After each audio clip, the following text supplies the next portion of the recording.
السلام علیکم ورحمۃ اللہ تعالی وبرکاتہ۔ آپ نے بہت سارے وظیفے کیے،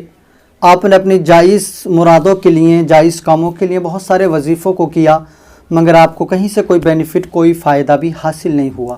دیکھیے، آج میں آپ کو قرآن مجید فرقان حمید کی ایک ایسی صورت کے متعلق بتانے والا ہوں، ایک ایسی صورت کہ آپ اپنے دل میں کسی جائز کام کے لیے، جائز مقصد کے لیے آپ اپنے دل میں ایک ارادہ کریں اور رات کو سونے سے پہلے اس صورت کو روزانہ پڑھیں۔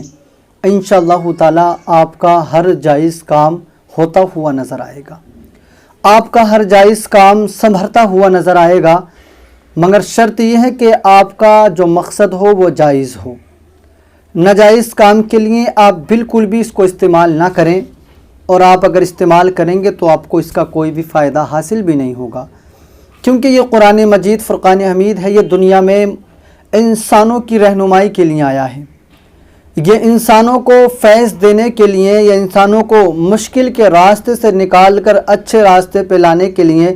انسان کو گمراہی سے نکال کر تعلیم کی دنیا میں لانے کے لیے آیا ہے، نہ کہ کسی کو پریشان یا کسی کو پریشانی میں مبتلا کرنے کے لیے قرآن پاک نہیں آیا ہے۔ یہ بات بخوبی آپ کرنے سے پہلے جان لیں کہ ہمارا مقصد جائز ہونا چاہیے، کسی دوسرے کو پریشان کرنے کا مقصد نہیں ہو، کسی دوسرے کے گھر میں آگ لگانے کا مقصد نہ ہو، کسی دوسرے کے گھر میں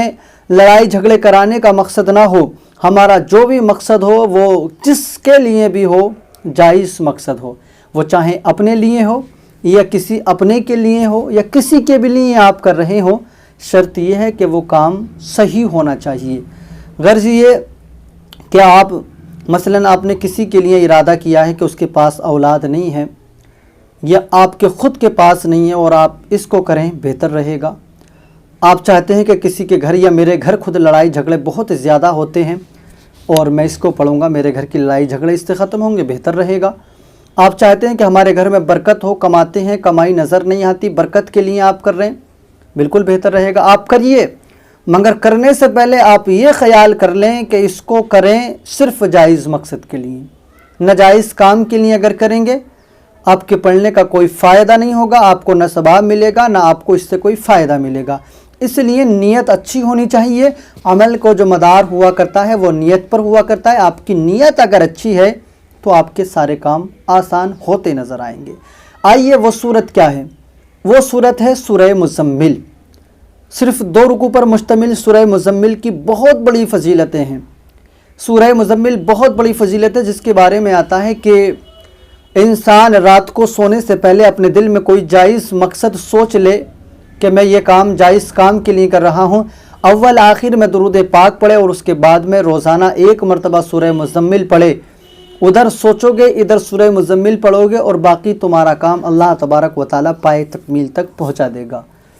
سورہ مزمل کی یہ تاثیر ہے، یہ فضیلت ہے کہ سورہ مزمل آپ کے سوچنے والے کاموں کو پورا کرایا کرتی ہے،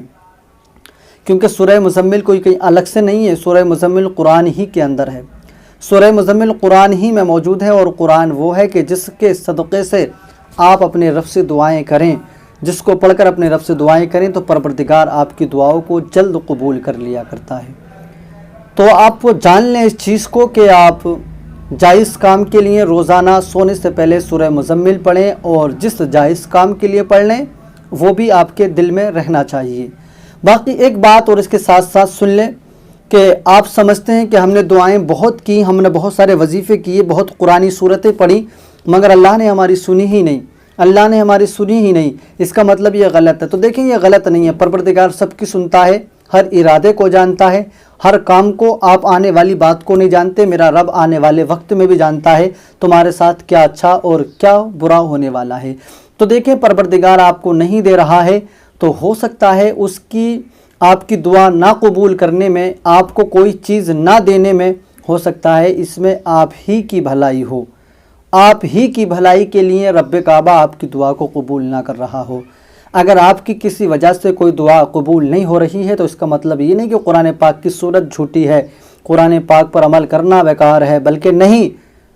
کیا پتہ آپ جس چیز کے طلبگار ہیں، کیا پتہ وہ چیز آپ کے لیے خطرناک ہو، کیا پتہ وہ آپ کے لیے آگے بڑھ کر نقصان دینے والی چیز ہو۔ اس وجہ سے رب آپ کی دعاؤں کو قبول نہیں کر رہا ہو، تو پروردگار کی رضا میں راضی رہنا چاہیے۔ وہ جس حال میں بھی ہمیں اور آپ کو رکھے وہ ہمارے لیے بہتر ہے۔ میرا رب ہے اور میرا رب مجھے جب بھی رکھے گا صحیح حال میں رکھے گا، اچھے حال میں رکھے گا۔ رب کی ذات پر یہی گمان اور یہی یقین ہونا چاہیے کہ جب میری ماں اور میرا باپ مجھے غلط راستے پر نہیں چھوڑ سکتے، غلط راستے پر نہیں بھیج سکتے، تو میرا رب جو میری 70 ماؤں سے بھی زیادہ پیار کرتا ہے وہ بھلا میرے لیے کوئی غلط چیز کا کہاں سے انتخاب کر دے گا۔ تو اسی لیے آپ دعائیں کریں، قبول ہوتی ہیں تب بھی، نہیں ہوتی ہیں تب بھی، اللہ کی رضا میں راضی رہیں۔